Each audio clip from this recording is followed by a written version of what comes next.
into the Phoenix Sports Podcast presented by the DraftKings Sportsbook app, America's top-rated sportsbook app. Don't forget to subscribe wherever you get your podcast. Leave us a 5-star review and hit the like button. I'm going to address that in a second, but I have to introduce myself. First, it's your girl. It's DJ Mackie P. DJ Mackie P. Makayla Perkins, and of course, Shawn DePaz. Shawny with the braids. Oh, okay. I was about to say, I need a nickname at some point. Shawny with the braids. Shawny with the braids. It's going to be a really interesting nickname when the braids are out. Well, you just have to keep them in for the rest of your life. I guess so. Breaking news. Just for you. Thank you guys so much for tuning into this episode of the Phoenix Sports Podcast. I see you in the comments. What's up, Charles? What's up, Daniel? Scrolla, Bubble Shane, Roaring Fork, Chris, Elizabeth. Happy Friday, everybody! What's poppin'? Wait, Roaring Fork said I rescheduled my lunch on Fridays so I can be here for SDP and Mag. Let's fucking go. Appreciate you, Roaring Oh my Fork. God. That's an epic thing. Thank you so much for doing that. That just made my entire day. Full transparency, I'm going to be in Nashville in like T-minus 12 hours, give or take. And I'm really excited to get there. So if I'm talking really fast, it's just because I'm so excited to get to Nashville. So forgive me. That's crazy. I'm gonna take my sweet time. You're going to take your sweet time? Just for you. If I'm late to the airport and I miss my flight, I'm blaming you. It is all Shawn's fault. I'll just drive you to Nashville. We are super excited for today's episode. You guys asked us a bunch of questions online, and we are going to answer them. But before we answer your questions, got to give a shout out to our friends at Four Peaks Brewery. Once I get to the airport, I will be finding the closest bar and sitting my butt down and enjoying a cold, crisp Four Peaks beer at the airport. What terminal are you flying out of? 3. I think that's where the Four Peaks is. I think it is too. I think that's where the Four Peaks Brewery is. You'll catch me there. If you're at the Phoenix International Airport. Just for the vibes. I will be sitting at the Four Peaks Brewery in the airport. Super excited about it. Enjoying my favorite hazy IPA, of course. But if catching flights is not really your speed, but Shane just got real zesty behind the thing what? And Shane was getting real zesty behind the Mac because of Four Peaks. He was getting turned up. Because of the hazy. If you want to participate in their Beer Can Derby, it's happening tomorrow, February 25th, at the 8th Street Pub in Tempe. You can pick up your kit to make it now, and you will have to show us if you can make the fastest beer can in the valley. You can sign up by going to fourpeaks.com/events. If you're going to enjoy a Four Peaks beer, remember you must be 21 years or older to enjoy it responsibly. Also want to give a quick shout out to our friends at Burrito Express. This week was Burrito Express week in the office, and I love all of our food partners. Don't get me wrong. Everyone is amazing. Maybe too much. But Burrito Express week is my favorite week in the office. Yeah, it also tends to push you towards felonious activities and thievery. I haven't stolen a burrito or salsa in like a couple months. Give me some credit here, okay? That's the bar. I have not. It's been 6 days since I have committed a crime. So thank you so much to Burrito Express for bringing in your delicious burritos. I had the steak, potato, and cheese. Yep. Oh my God, bro, so good. I was all on that. Shane was very startled by the sound you just made. It was so good. It was Burrito Express. That's why I turned into a zombie. It's funny. They have like zombie kids painted on the wall outside because they're like hungover students. You know what I'm talking about? Yeah. Turned me into a zombie. The steak is gas though. I was big on I was a big breakfast supreme guy, which is still also gas. But the steak has staked its claim. Can you speak English? Well, I tripped over my pun. I know. I see what happened there. We also want to give a shout out to Burrito Express because they just signed 2 new NIL athletes. They signed Elijah Badger from ASU football and softball star Jasmine Hill, who does nothing but hit bombs. So super excited for those. They're going to be receiving some cash, clothes, and of course burritos. Check out your local Burrito Express. They got a couple locations throughout the valley. Pick up a steak, potato, and cheese burrito because it's a really freaking bomb. Fact. Roaring Fork saying that I'm going to be paving the way for the PHNX takeover Nashville in 2023 NHL draft. You bet your bottom dollar that's what I'm doing. I'm so excited to go out to Nashville for the NHL draft. I just think hockey and Nashville are like my 2 favorite things in the entire planet. Yeah, I'm a big fan of both. I think it's a little crazy I didn't get an invite on the Perkins family trip to Nashville, but my mom does love you. If she's watching the show, which she normally does, she will tell you in the comments that she adores you. Does she like me more? Probably not. I think you have a little bit of an edge because you helped me move into my apartment when I first came back to Phoenix. But Shawn's climbing up there. I haven't met your mom yet. Moms love me. She has met your cat. I FaceTimed her while I was watching Baby, and she is a big fan. So. No, like I said, moms love me. I'm sure once I actually get to meet her, I will take over for Shawn. All right, let's get into the questions that you asked online because we are going down in the DMs. Thank you guys for respectfully sliding into the DMs and also at my Twitter and in our members only Discord for your questions. If you happen to have a question while this show is going on, drop it in the chat and we'll call an audible and answer your question. I know this probably goes right over your head, but I think of YG every time we do this segment. YG? Yeah. Why? I can't remember the lyric. It goes down in the DMs. It go. Why do you think that would go over my head? That's not YG. Who is it? That's Are you sure YG's not in that song? He might be, but that's what's his name? Yo Gotti, my bad. That's Yo YG. Gotti. Why do you think that would go over my head? I know that song.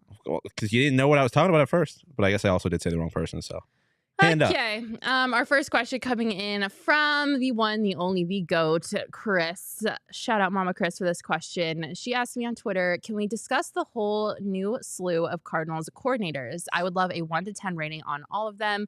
I also have to know your reaction to VJ's new job. All right, we'll tackle that in a minute. Starting off with the Cardinals coordinators, yes, it is true. We have many new coordinators in town. Specifically, though, I want to focus on the offensive coordinator and defensive coordinator because they just had their introductory press conferences this week. You tried to take shots at me for not being able I know, to speak. I'm struggling. I'm really excited about Nashville. I'm sorry. I'm going to get it together, everyone. Words are hard sometimes, you know? Drew Petzing, the offensive coordinator, who was formerly the quarterbacks coach with the Browns, is here. He had his press conference this week. And then Nick Rallis is the defensive coordinator, who was formerly the linebackers coach with the Eagles. And I got a lot out of their introductory press conferences, but I wanted to throw this out here, Shawn, and get your reaction to it. So their first-time head coach, Jonathan Gannon, is 40 years old, one of the youngest head coaches in the league. His first-time defensive coordinator is 29, the youngest coordinator in the NFL. And his offensive coordinator, Drew Petzing, is just 35. If you combine Jonathan Gannon and his defensive coordinator's age together, they're still younger than Bruce Arians. That's crazy. So obviously there's a theme here with his coordinators. They are very young. Are we concerned at all that there's going to be a 35-year-old in charge of a $230 million franchise quarterback?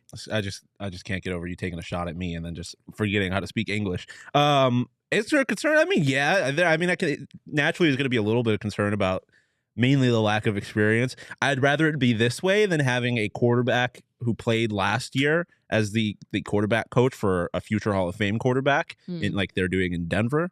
But I mean, there's pros and cons to it, obviously. The lack of experience is concerning, but I believe Rallis was the one that had a quote, something along the lines of experience is not like ability. I forget exactly the words he used, but just because you have experience doesn't mean that you're He said good experience does not determine success. Yes, yeah. Like it just because you've had experience doesn't mean you're going to be good, and just because you haven't doesn't mean you're going to be bad. Yeah. I do think that having a young guy, it's just that's the wave that's where coaching staffs are going. They're going to be younger. And if I was going to sit here and pretend and be concerned about the age of these people, I would have to be concerned about ASU too, because they're doing damn near the same thing. And I'm not. I think it's the right move. So I think if this fails, it's not going to be because of these guys' age or their lack of experience. Yeah, I think there's definitely some merit to that. And I think, the concern for the age of the coordinators and the coaching staff in general was definitely a theme in the introductory press conferences for each of these guys. And Jonathan Gannon said himself at his press conference with his new DC that, quote, "I'm really not worried about their age. I'm worried about if they can serve the players and get the job done." Yeah. Kind of going back to what Rallis said, like experience does not determine success. Like, if you can be a leader of men and you can be schematically advanced and you can do all the things that you need to do as a first-year coordinator, then that's great. But, there is some merit to the defense that says, experience does aid in being a good coordinator because you've seen a lot, you know how to handle a lot, you know how to make adjustments on the fly. And, a lot of that experience is lacking with these coordinators. And so I definitely think there are going to be some bumps in the roads. I'm not going to lie. Like, it's going to be a little tumultuous, I think, as they're trying to iron out some of these new things that they're experiencing as first-time coordinators and a first-time head coach. I personally was in the boat of I would have rather seen him go in the opposite direction and hire coordinators with a little bit more experience, just considering the fact that he is a first-time NFL head coach, and you're always taking a flyer when you hire a first-time head coach. So I was hoping that maybe he would surround himself with some people who have been there, done that, can help guide him and shape him as a coach, and also, make sure that they're really locked down schematically and are doing what they need to put together a really comprehensive offense and defense. So I don't know. I'm a little worried. I'm a little stressed about it. Yeah, I understand that. Hey. Hi. Just to play devil's advocate, Cliff Kingsbury did the same thing. Well, that's what I was going to say. So the reason why I'm kind of sick of hiring old defensive coordinators specifically is because they're stuck in their ways. Yeah. Everybody knows the Vic Fangio cover 6. Everybody does it now. Mm-hmm. Things change year over year. It's good to have a head start. So I don't mind the young hiring here. Yeah. That's fair. Like I said, and I guess there's a chance that we're a little biased because we've been in the ASU world for the last few months where they have been doing this exact thing. But obviously, it's all we'll find out. We're gonna learn. They're gonna have to play games. So I understand concern with it, but I lean towards it being a good move. Yeah. I think if we're going to rate these hires on a scale of 1 to 10, I'm hesitant to go very much higher than like middle of the road for each. I think I would probably give Nick Rallis a little bit of a higher score than Drew Petzing, just because he just won a Super Bowl. The Eagles linebackers for the most part were pretty solid the entire year. So I'd probably go maybe a 6 or 7 for Rallis, maybe a 5 for Petzing, just because the Browns working with Deshaun Watson, Baker Mayfield. That's why I was going to give Petzing a pretty high grade, to be honest, because specifically when you get into this first year, they're going to be in a relatively, obviously a very different, but in a lot of ways very similar situation that the Browns were in last year, in the sense that you're going to have to bridge the first half of the season until you get to whoever your starter is. And I mean, Jacoby Brissett had one of his best years ever as a pro under Petzing last year before Deshaun Watson came back. So if he could do that and just bridge the gap until they get to Keller, I think it could end up being a good move. I like that Petzing has had a lot of experience coaching different positions, so he's a very well-rounded offensive coordinator in that sense. And I mean, he understands the value of Kyler Murray. I was going to give Petzing a 7 and Rallis a 6. Him being it does concern me a little bit when I look up. I look somebody up and their pictures are of them playing 5 years ago, and I'm like, yeah, but also you haven't been here that long. They have the chemistry. Gannon and Rallis have the chemistry. Yeah, that's fair. I like the hires. Like I said, I'll probably give Petzing a 7, Rallis a 6, but I do think that they are pretty good hires. Okay, that's fair. That's fine. I'm not saying that they're bad hires. Jose giving me a hard time in the comments saying the boo the old mindset of not trusting the youth to do a job. It's not that I don't trust the youth. If anyone trusts the youth, it's me. Because I've had personal experience of people putting in a massive amount of trust in me, and I being 23 years old and accomplishing a lot. It's not that I don't have faith in them. I'm just saying that I think there are bound to be extra hurdles that they have to jump over because of their age and their experience that I don't think you would get if you had coordinators with a little bit more experience. But that's not taking a notch out of them. That's just what's going to happen when you're 29 years old and in charge of an entire defense of an NFL team. And you know what the show needs?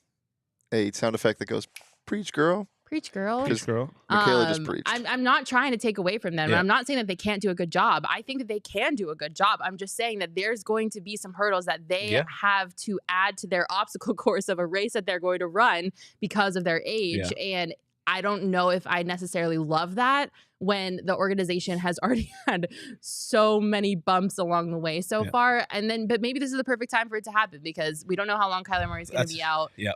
That was the last thing I was going to say. That was the last thing I was going to say was that if this is a perfect job to have 2 young first-time coordinators because you have a year where no one's really expecting anything of you. Yeah, you're going to have a year to kind of learn on the job. So by the time they are in a position to actually win or anything, they'll have experience as coordinators at that point, presumably. Jacoby Brissett's going 8-2 with this team before Kyler Murray comes back. We all know this. I mean, like, I don't hate that. I never even thought about Jacoby coming here, but like I said, he had his best year as a pro last year. I was joking with Johnny. That's the reason why they hired him, so they could get Jacoby Brissett. Not a terrible idea. I wouldn't hate to see it. One quick thing I did want to mention is the Cardinals did hire the former defensive line coach from Arizona State, Robert Rodriguez, which I love that move. I love getting to see the pipeline from ASU to Cardinals, whoever it is, whether it's a player like Benjamin or like a coach. Like, I think it's so cool that they are able to kind of keep them here in the Valley. Yeah. He does have a little bit more experience.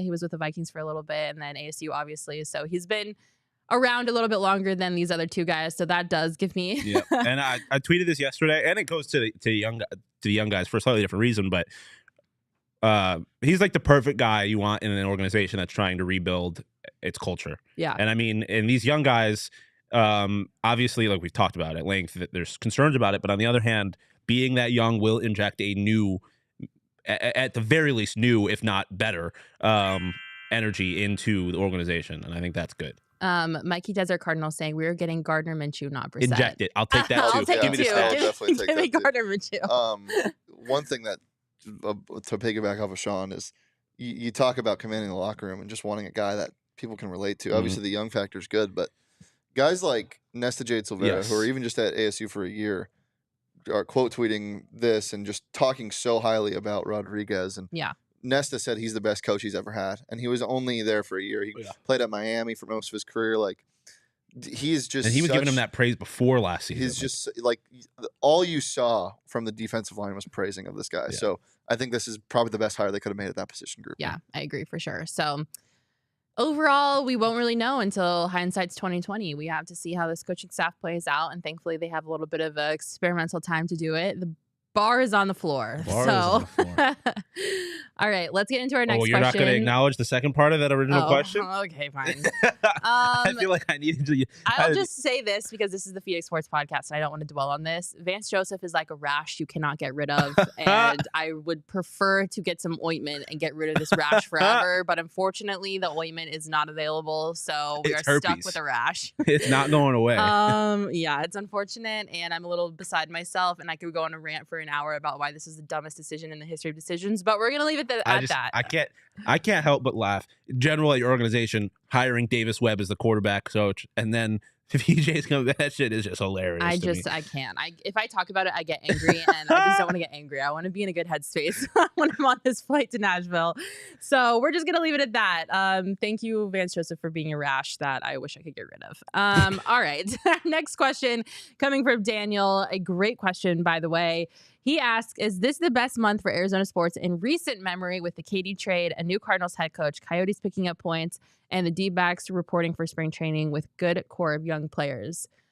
I'm pretty excited about this past month. Yeah. It's been electric in the Valley. Yeah. Even today, Brian Windhorst was on ESPN talking about how the energy surrounding the Phoenix Suns has done a complete 180, and there's a buzz about this team.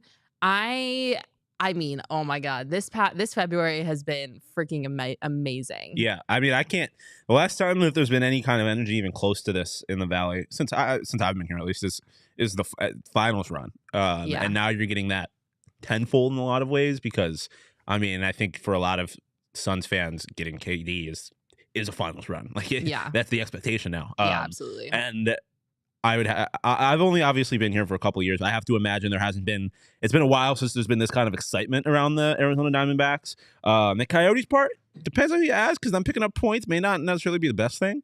But they are still right in the thick of, despite the fact that they were picking up points, they're still right in the thick of the tank. So of the race for Bedard. So ultimately got to see some pretty good hockey recently, and there's still a good chance we get Connor Bedard, or at least a top 3 pick, which is the goal. No, wait. Did the Broncos hire Joe Lombardi? Oh my God, you guys. Know that? No, I did not. You guys are just, let's pick the worst coaches possible. That's hilarious. To be fair, Lombardi and Peyton have worked. So yeah, that's fine. You're kidding. Totri shouldn't be talking with the head coach he has, so that's all I'm going to say. It's fine. We're not going to talk about it. Anyways, moving on. If we're talking recent history, I think as a collective among all 4 sports at the same time, this is probably one of my favorite months that I've personally experienced recently. I think the only thing that you come close, as you said, was the finals run 2 seasons ago. But even then, that was very Sun-centric. And I understand that this is a Suns town. So, like, when the Suns are doing well, the town is doing well. Yeah. It's the whole state. I mean, it's not even just the Valley. Because, like, you go down to Tucson, they're feeling good about their athletics. Like, the basketball team, pretty damn good. Football team, seemingly on the right track. Obviously, ASU athletics are, in a generally speaking, a very good place. And then, all like we just talked about, all the pro teams. Like, it's Rising's coming back soon. They're getting their new stadium. Like, everything is on the up. We're buzzing, baby. Diana Taurasi and BG re-signed. Yep, exactly. ASU women's basketball won a game for the first time in Wow, great job, ASU women's basketball. They won a game over the team that eliminated them from the Pac-12 tournament last year too. So that's a dub, especially considering all the things. So I mean, honestly, to answer Daniel's question, I definitely think this is one of the best months for Arizona sports in recent memory. I mean, I can't I'm trying to think. Out of the 7 years that I've lived here, if anything has really come close to this level of excitement, and I don't think I can. No, and I mean, I've said this before. I grew up a diehard Red Sox fan. I don't know that I've ever come into a baseball season as excited about the Red Sox as I'm coming into this season excited about the D-backs. Like I'm so excited about thoroughly. Like I cannot wait for opening day. Like I am all the way here for it. Your Seattle Mariners are playing baseball in about 8 minutes. This is the Phoenix Sox play today. Everyone. I don't know. Like, I'm trying to think of bright spots in the Valley that really got me excited. Like the Taylor Hall trade when it happened got me excited. But obviously, this is not including hindsight being 2020. This is just an aligning of the planets. Like it's Taylor Hall getting traded here got me excited. Chris Paul coming here got me excited. D-Hop coming here got me excited. Kyler Murray getting drafted #1 got me excited. Herm Edwards got me excited. Obviously, I'm not saying that this is how I feel about it now, but. Those are little bright individual moments, but nothing collectively like this. And it just gets me so I'm so amped. I'm so amped to watch Suns games. Watching Coyotes games aren't as miserable as I anticipated them to be. I'm so excited for D-backs season, and we have a bunch of D-backs questions coming up. So stick in here with us, baseball fans. I definitely think that this is one of the best. I'll have to say. Yeah, I know. I can't think of. For damn sure, since I've been here, it's the most energy I've seen around Valley sports since I've moved here. I think collectively, Suns fans are going to lose their minds the first time KD plays. Yeah, shit, I'm going to lose my mind. I'm going to cry. I mean, I'm a Suns fan, I guess, but I'm not going to sit here and pretend like I'm a diehard like a lot of Suns fans, and I'm juiced. I got a Converse shoe in my childhood bedroom signed by KD when I was 10 when he came here to play with the Thunder. There you go. Pretty dope. So he's definitely not playing today. I wasn't 10, I was 16. Probably not Sunday. So the earliest maybe we'd see him is Wednesday. And unfortunately, the one thing that I hate about that though is that they're away games. Yeah. They don't come back until March 8th, I think. So the possibility of him debuting in Phoenix is very unlikely, which is kind of a bummer. I would love to see KD's first game be a home game in Phoenix, but at least they'll be able to work on a little chemistry by the time they get back and they can ball at Footprint. It is what it is. It is what it is. All right. Next question coming from Major Nelson. What would Makayla and Shawn rather have happen? A Suns 2023 World Championship or the Coyotes with the #1 pick in the 2023 NHL draft? Listen. I love this question. Yeah, so do I. I think they're apples and oranges. Yeah. The two things. Obviously, 10 times out of 10, you take the championship. Yes. I think any franchise in the history of sport would trade away the first overall draft pick if they knew they were going to win a championship that year. Yeah. Selfishly, as the producer of the Coyote show and with a trip to Nashville on the line, I would love for the Arizona Coyotes to have the first overall pick. But you can't turn down a parade, man. Like just to be able to go to a parade and have a ring and everything that just the vibes around the city. It's hard to turn that down. Yeah. But selfishly, it'd be pretty awesome to have 10 years of Connor Bedard tearing apart the NHL in a Kachina. Connor Bedard is a franchise-altering player. I will go to my grave saying that. I genuinely believe that this kid is one of the most talented kids we've seen come up through the NHL draft in a really long time. But you know what also alters franchises? Championships. Yes. Well, will you let me finish my thought? I'm just saying, I was finishing your sentence. I would be so ecstatic. Nothing would make my hockey heart happier than seeing Connor Bedard in an Arizona Coyotes jersey. But when you're giving me the option between Connor Bedard and a Coyotes jersey or the Suns winning a championship, no doubt in my mind, I'm taking that Suns championship. The Suns have a special place in my heart. They've never done it before. I've been shattered and heartbroken and will never step foot in the city of Milwaukee. Yeah. And I'm just ready for them to win this championship. I want it so bad for the city. I want it so bad for the fans. I want it so bad for Devin Booker. I want it so bad for Monty. I want it so bad for James Jones. Like, the list goes on and on. More than anybody, to be honest. I want it for KD because I want him to win a ring that people can't discount. I mean, people still will try to, but and Roaring Fork asked how many parades Bedard would bring. Who knows? And that's the problem. The fact of the matter is the last franchise talent that got drafted in the NHL was Connor McDavid, and he hasn't done jack shit. Well, him and Austin Matthews.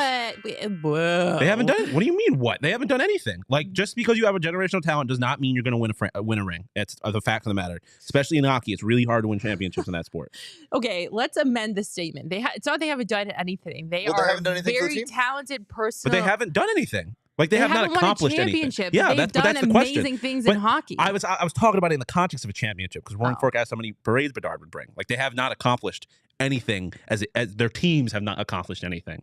Personally, it's a different story. Obviously they're the two best players in hockey. But okay, I just want to make sure that yes, I'm not discounting how good they are. Swinging. But just having the best player in hockey does not mean it's not the NBA. Yep. Having the best player on in the league does not automatically make you a contender. Yeah. It at least can't even get out of the first round. It also comes with the question about Kevin Durant in the trade, because so many people get upset about the Makayla and Cam thing. And what is the point of being a fan?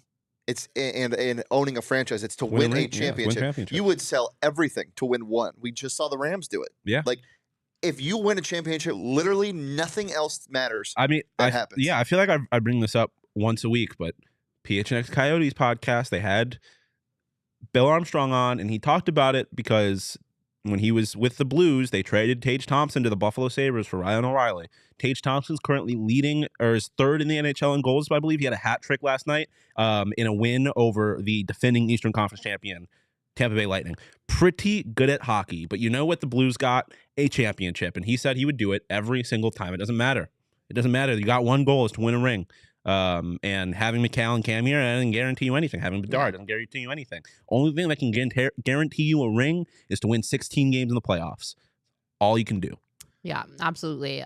Checking in on the comments, Gabriel saying we need a championship now. Definitely taking the Suns option. Charles Weddle Pike on the same page. I'm a Yotes diehard, but I would definitely take the Suns championship. Gabriel also saying I'll be out there getting dehydrated and sunburned during the summer championship parade. I'll be right there with you. My butt will be wherever that championship parade is, sweating, dying of heat exhaustion, because I would never miss that.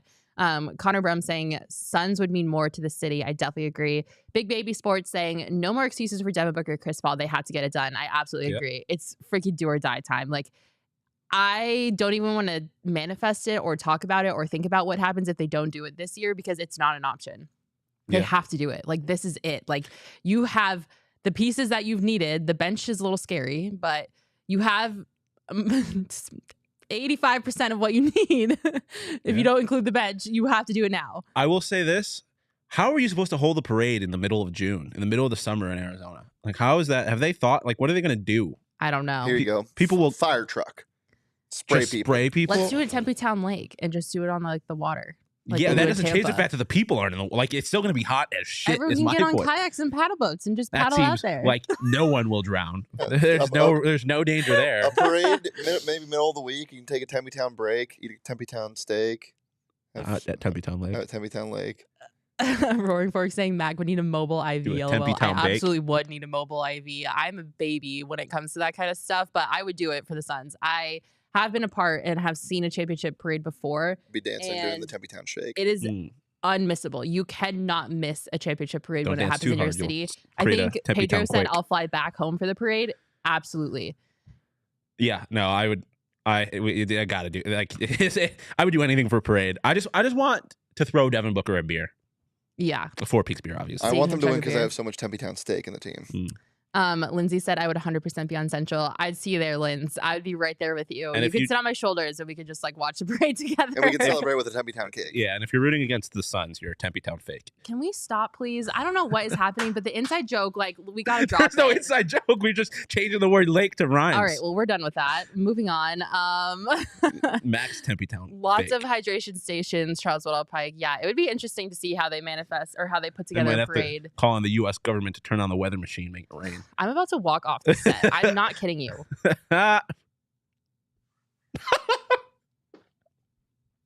Are we good? Are we done? I can't think of a punt. I can't think of a rhyme It with wasn't lake. even a pun. He just interrupted you. You're about to catch this coffee in your face, both of you. I'm not doing anything. All right, let's go on to our next question before I decide to leave. Actually, before we do that, let's talk about DraftKings. I lied. If you want to bet the chances of me walloping Shawn and Shane while the show is happening live, you can probably do it on the DraftKings Sportsbook app. They've got everything you need odds-wise. No, you can't. Any sport, anything you're Don't lie looking to the for. people. You could bet on soccer, cricket, whatever you're The wanting. XFL, baby. The odds of me kicking Shawn and Shane's ass while we're live on air are probably on the Zero. DraftKings It Sportsbook is, app. that is not on the DraftKings Sportsbook app. You can't bet on that. And if it was, it would be plus 8 million. Have either of you won any money on the DraftKings Sportsbook app? I won money recently? last night on your St. Louis Battlehawks. Cacaw is the law. Oh my God. AJ McCarron is the future. And the XFL is fun, and it's a lot more fun when you have money on it. I have yet to watch a XFL game. I don't know if I'm You're going to be missing able out. to. No, you're not. It's Yes, terrible. you are. No, he's I don't wrong. know The if I'm gonna product, do the that. product is bad. The games are so much fun to No, watch. they're not. Yes, they They're are. I gonna watched. have- You can't say they aren't. First off, everyone's entitled to their opinion, and I watched it last night, and I had a lot of fun. Shawn, you are the last person to say everyone's entitled to their opinion, mister. You are objectively Everyone's entitled to their wrong opinion. wrong. Your opinion is wrong. No, it's not. The product is bad Yeah, it's bad, but it's fun. to have on in the background. No, I watched it intently. Were I you don't- high? That's neither here nor there. I'm always high. I enjoyed it because they, A, is super transparent and they test things and they make it fun, and B, because they endorse betting. And so the whole time I'm not wondering, wait, what was the over-under that I had bet on? Because they have it right there on the screen. So the DraftKings Sportsbook app and the XFL are a match made in heaven. There you go. Matt giving a beat down minus 200. I like those odds. I'll take them. Count me in. If you want to get in on the betting action on the DraftKings Sportsbook app now, you absolutely have to. All you have to do is download the DraftKings Sportsbook app and use promo code PHNX when you sign up.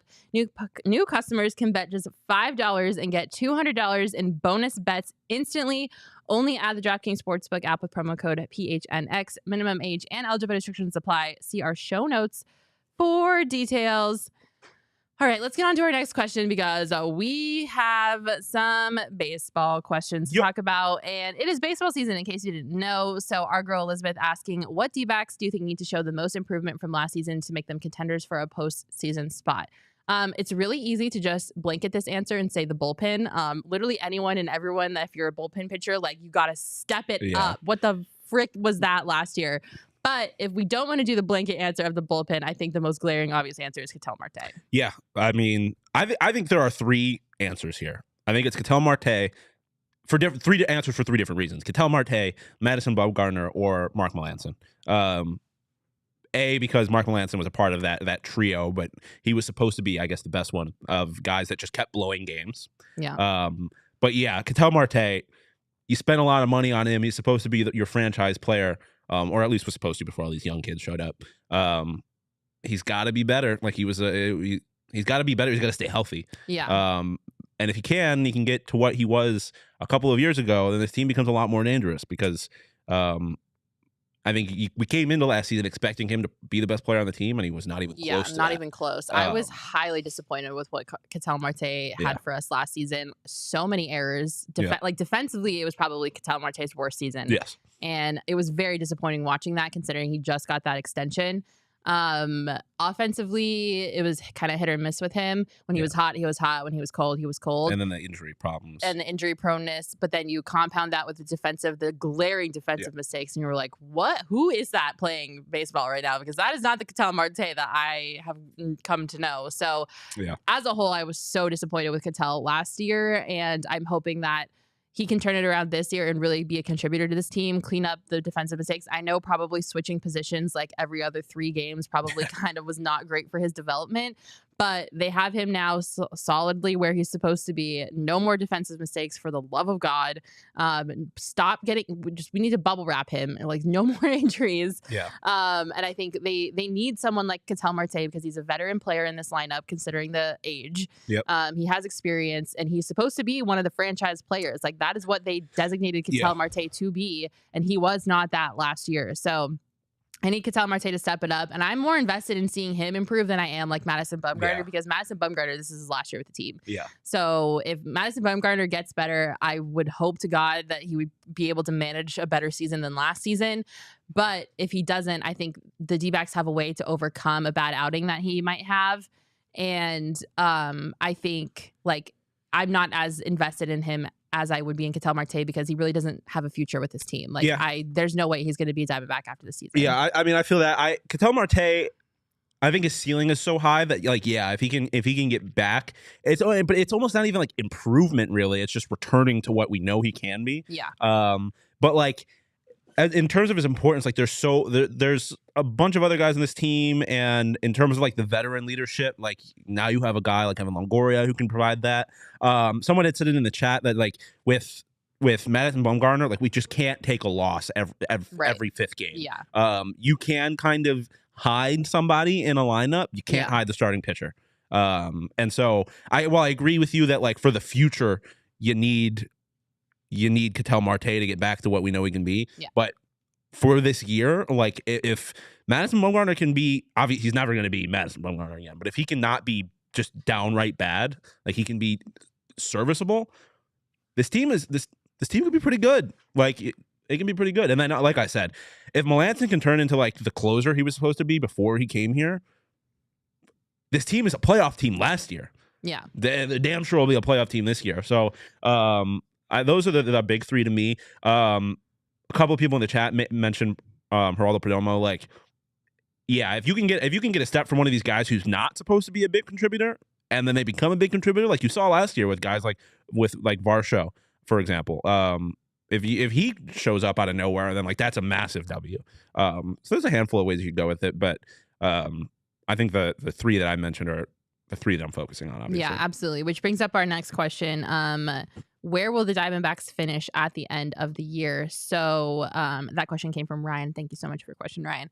Last year, the Diamondbacks finished 4th in the division with 74 wins and 88 losses.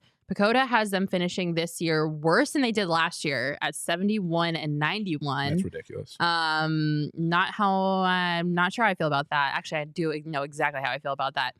I think the Diamondbacks are going to be finishing 3rd in the division this year. I think, being realistic, they're definitely not going to be able to compete with the Dodgers, and the Padres on paper are a good team, but the Padres are the Padres, and for whatever reason, they either just make it into the playoffs and then choke, or they just miss the playoffs.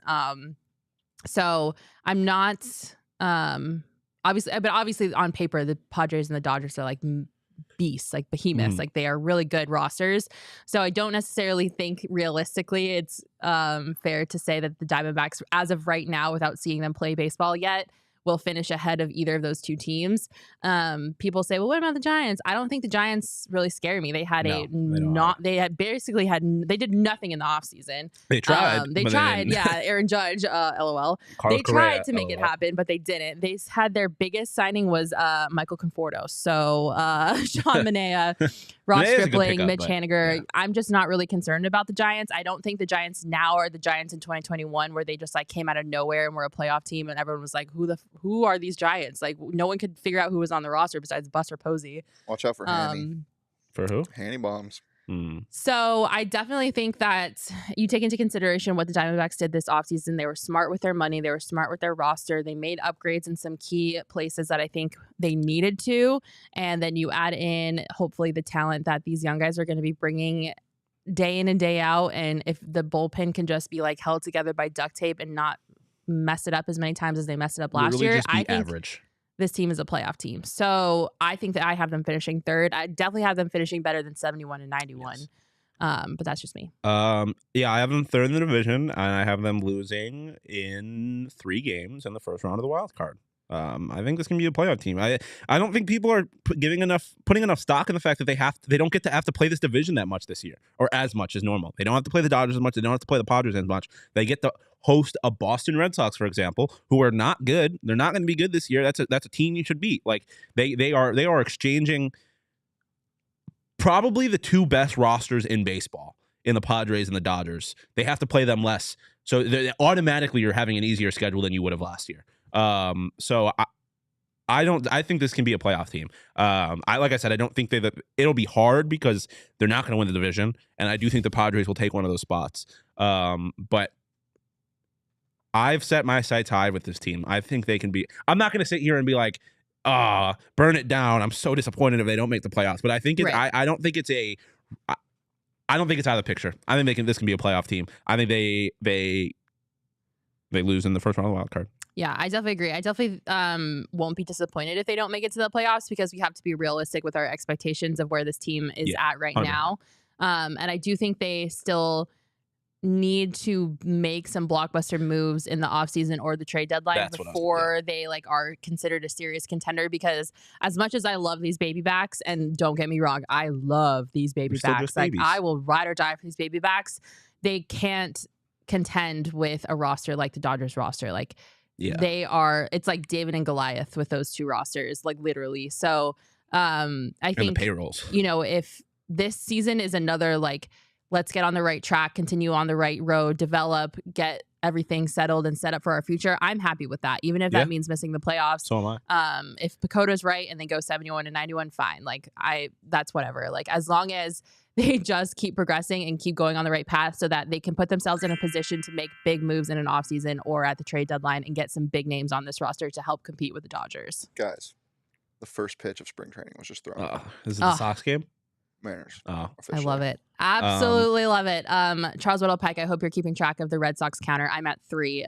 That's $3. It was relevant when I brought them up. I think, so I'm excited for the season. I'm excited for the Diamondbacks. I think it's going to be interesting to see how they can kind of put together a team that will put them in the right place to win in the future. Yeah. Mikey dropping a bar. You mentioned David Goliath. David won that shit. David won that fight. And also, you mentioned the potential of they're going to have to make big moves.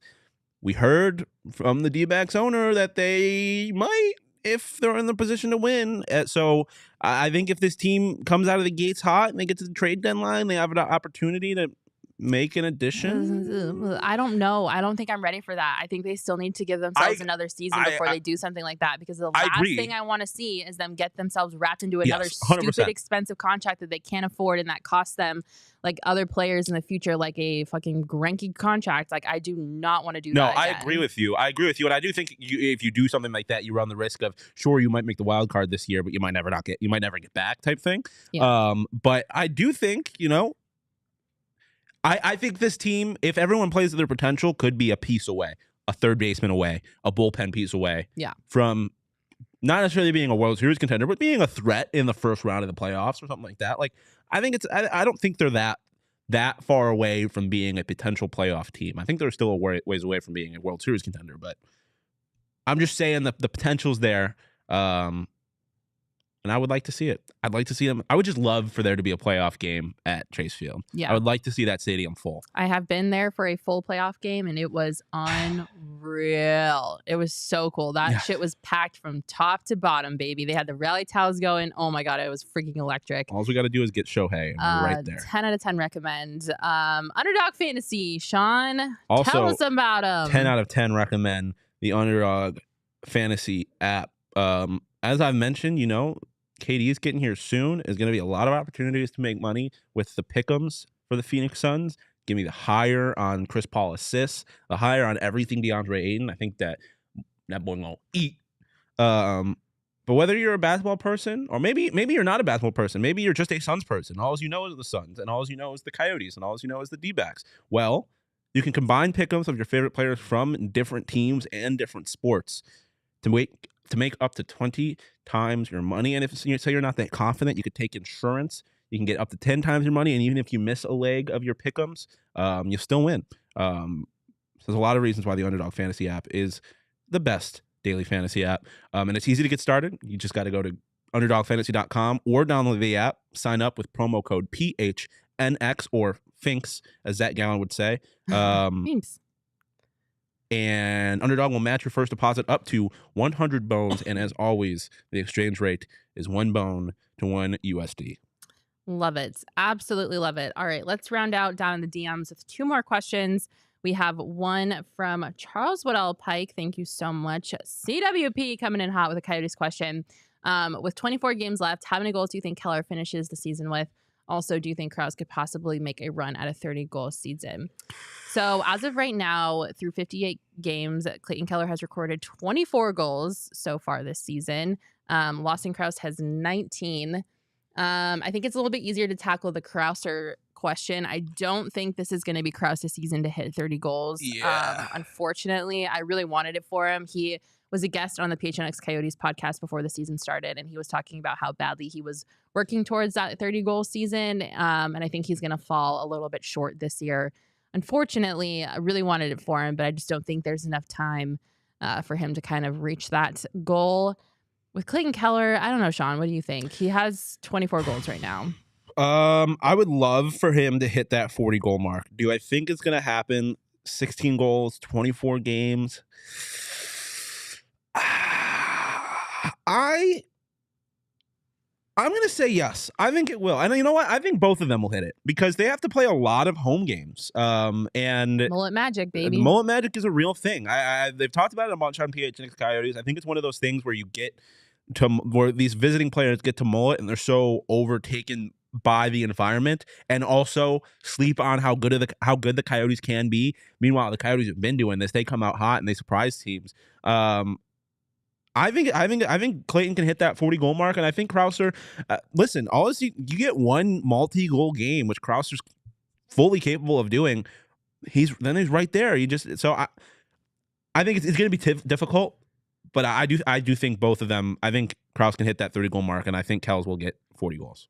I think I'm going to put Keller around the 37, 38 That's mark, fair. just falling a little bit short of that Very 40 fair. goal. And I don't know. For some reason, I just have a feeling in my tummy that says Crouser's not going to be able to hit that 30-goal mark. Rory Ford does make a good point. If they trade Schmaltz, that'll change a lot. Yeah, we also have to get through the trade deadline, yeah. and who knows what's going to happen with this team. And if they don't have the same type of puck movement and production that they've had so far this season, it's going to just decline rapidly. So I don't know. I don't really have a lot. I'm hoping that they're going to start tanking effectively. I will say that. So I don't necessarily know if we're going to see the same production that we have seen from the goal scorers so far this season. I will say, on the flip side of the Schmaltz thing, if they trade Schmaltz, there's a good chance that Lawson Crouse takes that spot in that first line. And if that happens, then Crouser might hit that 30-goal mark a little easier. So I do think the trade deadline will change a lot. But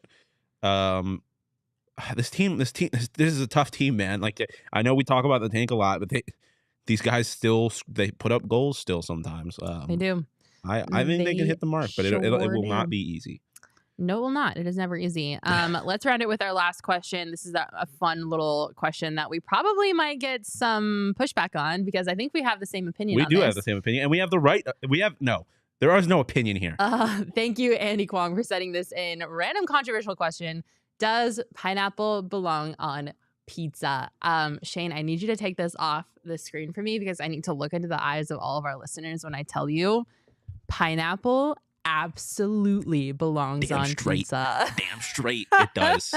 Motherfuckers out here hating for no reason. Love pineapple on pizza. I'll tell you my pizza order. I get pineapple, pepperoni, and jalapeno. Ooh. Go off, Matt. You got Damn. the spicy, the savory, sweet. the sweet. Oh, it's so good. And it is literally elite. I have a public service announcement. If you are a grown person that doesn't like cooked fruit, grow up. Grow up. Like that's what. Oh, I don't like pie. I don't like cooked fruits. Grow up. I never understood why the controversy behind pineapple on pizza. Like, what is? It's not bad tasting. Like, wait, is it Shane, are you a anti-cooked fruit person? I'm not anti-cooked fruit. The fruit just can't be warm. Nah, it should be warm. It's amazing. I love how it's warm and then you bite into it and it's sweet and juicy. It's an amazing combination. I'm fine with apple pie. I literally pineapple love pineapple belongs on on pizza. Thank you. Thank you. See, my thing is hot fruit by itself is terrible. well, yeah. I mean, if you're just like yeah. warming up your bowl of peaches, people, sliced peaches. People like fry pineapples. Oh no, not fried fruit I'll totally do. I love good fried fruit. Fried Goodbye. ice cream also banger. Goodbye. My problem with a lot of pineapple on pizza is that usually it's like Hawaiian pizza's got ham on it. Yeah. Not a huge ham on pizza guy. I like ham, but I'm not a huge ham on pizza guy. It does. It's amazing. You have to try pineapple, pepperoni, and jalapeno. The pineapple and jalapeno sounds money. That's a great take. That sounds money. It's I'm a big onion freaking guy, unbelievable, so I you might sub the guys. onion or I might sub the pepperoni for onion, or just add onion onto it. You could add onion with the why not? pepperoni. Dude, because my go-to pizza order is just onions and sausage. I love it. Onions are so good. Jalapenos are so good. You and my And dad would get pineapple's so along. My good. dad puts onions on everything. I love onions. Shane, will you scroll up for me on the comments? This got some people talking in the chat. Very controversial opinion, I guess, which I think we knew. Jan Paul Edward De Dios. Let's go, man. Hell yeah. He definitely agrees. Daniel also agrees. Elizabeth says no. Mikey Desert Cardinal says pineapple is great on pizza. Sly says blasphemy. Jose is saying pineapple pizza and green chili. Ooh, that sounds really good. That sounds amazing. Jose, Checkered Life saying yes. Agree, pineapple on pizza. Connor saying I'm a ham, chicken, bacon, barbecue guy. That's Anti-barbecue really pizza. Anti-barbecue pizza. Retweet. I'm not a barbecue. I love barbecue, but I if I want to get pizza, I want. It's the same way I feel about white pizza. Like I love it, but also I want marinara. White pizza goes crazy. White pizza does go crazy. Chris saying pineapple bacon jalapeno. That would probably be really good too. Yes. Yeah, that would be really good. Hey, Mac, what do you know about peppercini? I love pepperoncinis. A little pepperoni. Leah eats pepperoni straight out of the jar. Yeah, I'll do that too. I man. don't do it, but I would do it, I should say. I'm not sure if I would do that. I might have to be high on OGs if I did that. If you, I don't know, geez, you can put damn near anything on a pizza and I'll probably eat it. I'll eat Charles anchovy is pizza. not a pineapple and pizza guy. I don't know. Mikey agreeing, saying he loves onions, pineapple, onions, and jalapeno. Yeah, that would probably. I be will really say, good. I never order pineapple on pizza. I love it, but I never order it. Oh, I know like you if it's there, I'll happily eat it, and I think people that shit on it are dumb. But I never order pineapple. See, on pizza. I always order this it. is a topic that is so drastic one way or the other. Yeah. People love it or hate it. I think it's fine. I don't think it's great. I don't think it's bad. It's I fine. love it, but I'm with you in the sense that, like I said, it's not so good. It's like I need it on my pizza. Like I would rather have just a pepperoni pizza, or I'd rather have my onions and sausage. But if it's there, I'm eating it. That's fair. Absolutely. That's fair. Well, like I mentioned, if we were going to be eating all these things, I think I need to take an OGs because the OGs, they help me with my munchies, and I love eating when I take an OGs. So do I. I think it tastes better. You know, I don't like eating without OGs, to be honest with you. Like I need one if I'm like, food's not going to taste as good. Yeah, absolutely. The orange creamsicle OGs, so good. Just take an orange creamsicle, give yourself like 2 hours, and then eat an orange creamsicle popsicle. Get your snacks going, get your pineapple on your pizza delivered, like just amazing, absolutely delightful. But if you want to try their new Happy Balance gummies, you absolutely can, because it's official. Their OG's new strawberries and cream Happy Balance gummies are live and on the shelves. They are a CBD THC 101 ratio gummy, and I cannot recommend them enough. They have officially unseated orange creamsicle as my favorite OG's gummy, which was really hard to do. I never thought it would happen, but it has happened, and I can't recommend them enough. Pizza is pizza when you're high. Fact. Absolute bars, Pedro. Thank you for backing up my argument. Also, Buffalo chicken pizza. Make sure that you check out your local dispensary. You can pick up the Happy Balance strawberries and cream OG's gummies there, along with any other OG's gummy you would like to have. They are the best scratch-made THC gummies in the state of Arizona because they are made in Arizona. But as always, you must be 21 years or older to enjoy. You can also check them out on ogsbrands.com. One other thing that is not controversial is Bad Birdie has the best golf gear ever. If you want to look bad, don't buy Bad Birdie. But if you want to look bad, you got to get Bad Birdie. Yeah. Their golf gear is so good. They have everything that you could want. Polos, long sleeves, hats, hoodies, joggers, men's, women's, whatever you need. Bad Birdie Golf has got you covered. They just dropped 6 new polos, 3 new quarter zips, and 2 new hats. The people at PHNX have been rocking them on the daily. All you have to do is head over to badbirdiegolf.com and use promo code PHNXBB to get 15% off your entire order. And you can look fly. Golf season is here, everybody. I don't know if you know, but February is the beginning of golf season here in Arizona. It's finally not insane to go out golfing in the early mornings because you won't freeze to death. No, I know. Shay, did you get a new lid yet? He's shaking his head sadly. No. Not yet. He has not yet. I actually just have to check my email. I don't understand how dude, lost and found, airport, airlines, the worst. I will say, if I was working at an airline and someone was like, because especially if I didn't know how good Bad Birdie was and someone was like, I lost my hat, I'd be like, dope. Good for you. Buy a new one. I'm not going through the trouble of sending you a hat. Literally called them 30 minutes after I got off my flight and gave them the seat number it was under. Yeah, that's tragic. Mike saying he wishes OGs was in New Mexico. I'm sorry, Mike. That's a bummer.